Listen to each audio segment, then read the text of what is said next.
Last video, one of y'all said this, and it makes perfect sense because the e-bike can go places your standard motorized vehicle just can't go. And then on top of that, it's faster than being on foot. So there's an obvious tactical advantage to having an e-bike. And that's probably why I'm back with the PuckiPuppy Golden R, because let's face it, when the city locks down, mobility, not really a luxury, it's actually survival.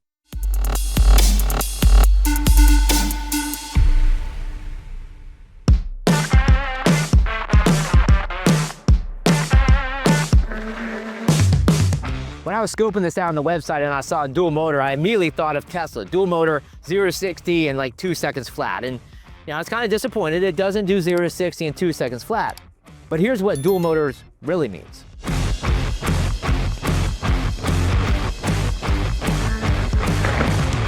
It means faster acceleration off the line and the obvious torque to muscle up hills. And then when both wheels are pulling, you're gonna get more traction on gravel, mud, dirt, sand, wet pavement, all this tall grass out here. This thing just goes. And then finally, the cool thing about this is you can switch from single to dual motor. So if you just want to run single motor and save on that battery, you can do that. You got options.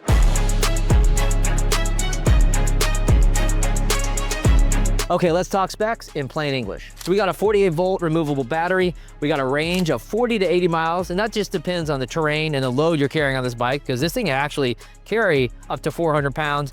Now the throttle tops out at about 20 miles an hour, but pedal assist pushes it to 34. And I think at one point in time, I got it up to 36 miles an hour. And that's just the absolute fastest this thing will go. And trust me, when you're cooking along on a bike that weighs like 100 pounds and you're going 30 plus miles an hour, it's a lot of fun. There's no unlock mode on this thing, right? It just is what it is, right? So I suggest if you want to run it as fast as possible, use the dual motor option. Of course, we got full suspension up front, in the back, fat tires, and hydraulic brakes. And hydraulic brakes are just not a luxury. You have to have those in order to stop this freaking tank.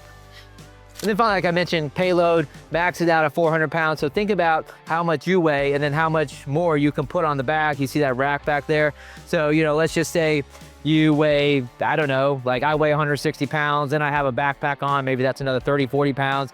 And then I stack maybe 40, 50 pounds just in shelter and equipment on here. I mean, you can set this bike up and just go and be off grid for probably a pretty decent period of time, to be honest with you. And that's something that's in my agenda, on my schedule, is I just want to take this out in the middle of nowhere and just hang out for a few days, right? So those are the specs. Now let's move on to some comments that I've gotten about e-bikes, which I found to be interesting. Let's talk about it. So I don't want to call myself an expert on e-bikes, but I've had now 5 e-bikes in the past 2 years. And I know a hell of a lot more than what I knew before I got an e-bike. And I had a lot of misconceptions and assumptions about e-bikes. And I see a lot of these popping up in comments on my e-bike video. So let's go ahead and talk about them right now.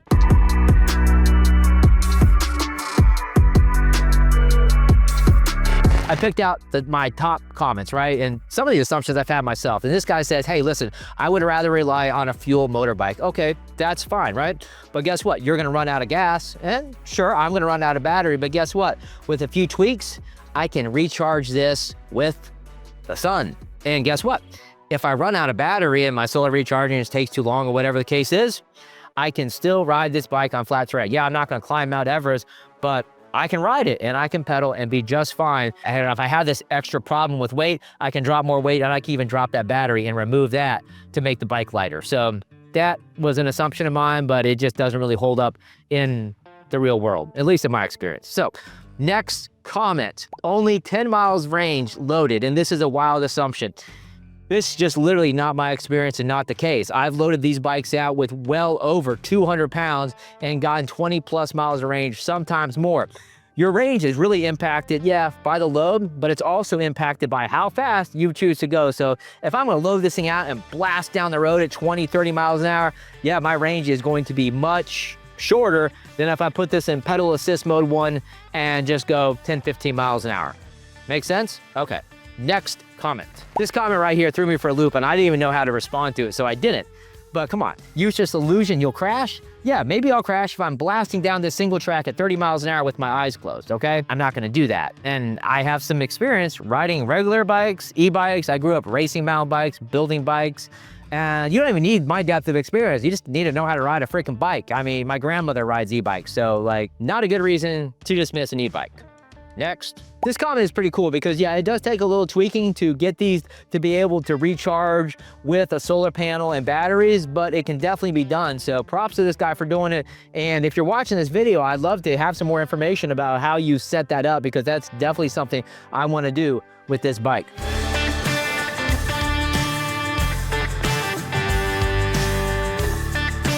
Caching has obvious tactical advantages: flexibility, redundancy, reducing the weight of the amount of gear that you have to tote around with you, and then the ability to stage equipment close to a location where you need to do a little work. With the e-bike, you get to roll in hard and fast, get that gear, and vanish before anybody knows you were even there. Quiet approach, quick extraction, and no wasted time. And then beyond caching, just think bigger. Think resupply runs, right? Delivering food, water, ammo, batteries, medkit to guys out there on the front lines. And we see this all the time right now in Ukraine and Russia, and they're using e-bikes on a regular basis. So look, I'll be honest, I hyped this bike up a ton. I love this bike, but that doesn't mean that it's perfect. So let's talk about some downsides of the bike, starting out with just the freaking weight, right? So if this battery dies, yes, I can still ride it. I'm gonna go slow, and I'm definitely not gonna be able to handle any sort of hills. And that's fine for me here in Florida, but for somebody else, maybe not. But you know, what level of an edge case are we talking about here, right? Hopefully you keep an eye on your battery life and keep that bad boy charged. Secondly, this bike is way more technical with a lot more stuff that could potentially go wrong with it, from the fact that it has dual suspension, to the fact that there's a lot of electronics going on inside this bike, right? So consider that when you're choosing a bike like this over your average pedal bike, right? There's pros and cons between the two, and just be aware of that. And then of course, you know, it weighs a lot, so transport of this is, you know, a little fun getting it in and out of my truck. But those are the two big downsides that, you know, that I can think of. But, you know, for me personally, now I've had multiple e-bikes, and I just stripped down my son's Ridstar Q20 and I'm rebuilding it from scratch. So I really understand e-bikes. I understand the wiring, I understand the motors, I understand the controllers. I might put together a repair kit for an e-bike that I could just have on me in the field. So let's say one of my wire breaks, or, you know, something goes wrong that disables a bike, I can fix that on the fly and keep it moving.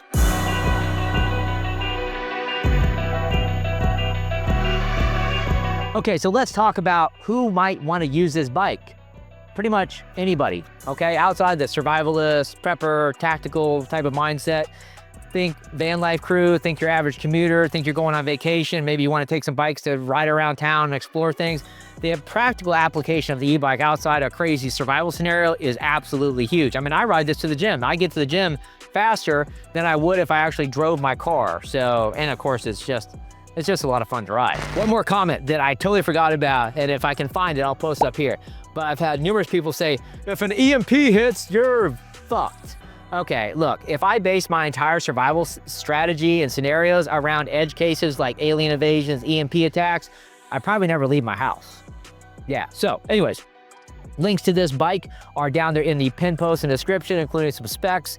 Go check it out. Let me know what you think. These things are actually on sale now, which is crazy. They're outside of my price range, but now they've come down quite a lot, so it might be a good opportunity for you to check them out, and if the price is right for you, pick it up.